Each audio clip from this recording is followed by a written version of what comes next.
బయట కంట్రీ అని పరిగెడతారు.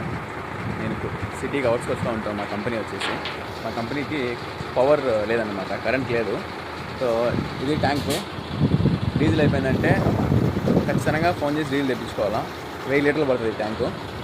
ఈ మాదిరి ట్యాంకర్ వస్తుందన్నమాట. ట్యాంకర్ వచ్చేసి దీనికి ఫిల్ చేసి వెళ్తుంది. 1000 లీటర్లు పట్టినామంటే మాకు రీడింగ్ కూడా చూపిస్తుంది అనమాట. 0 నుంచి 1000 లీటర్లు పడుతుంది. ఇది 1000 లీటర్లు. దుబాయ్ డబ్బులు వచ్చేసి 150 దినార్లు. 150 దినాలు అంటే మన ఇండియా డబ్బులు 100 దినాలు 27,000,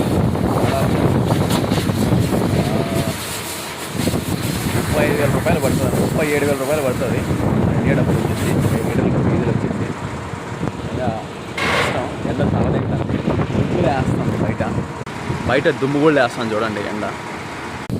బయట వరకు వచ్చి పైసలు సంపాదించడం అంటే ఈజీ కాదు బ్రో. ఎండలో